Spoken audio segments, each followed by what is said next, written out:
Yan mga kaito, andito tayo sa Pangasinan. Yan, kasama natin si Kuya Bong, magpapakain ng grow outs.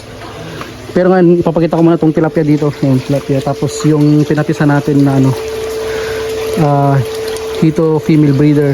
Yan. Ito, yan oh. Pero ang focus dito sa video na to yung sa grow outs. Yan, kasi maraming available na grow outs dito ngayon. Yan.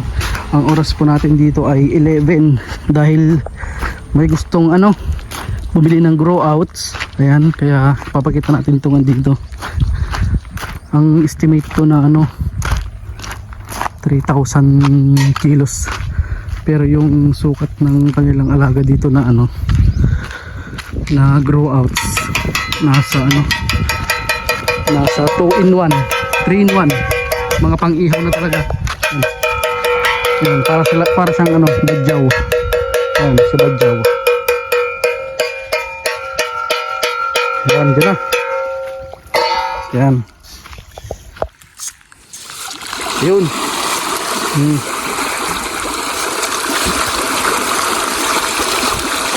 Hito grow outs for sale. Ang location po nito ay Umingan, Pangasinan. Ayan, dito na tayo magpapapisa. Yan.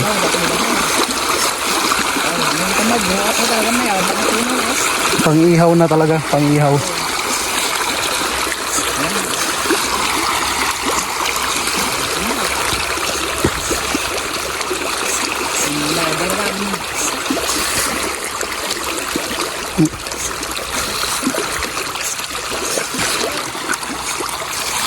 Yan. Sa mga gustong magpahabol dyan hanggang sa bagong taon, ayan, ito yung available. Punta lang po kayo dito.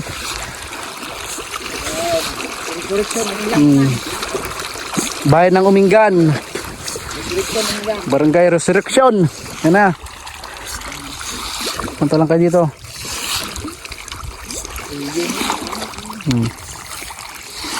Doon tayo.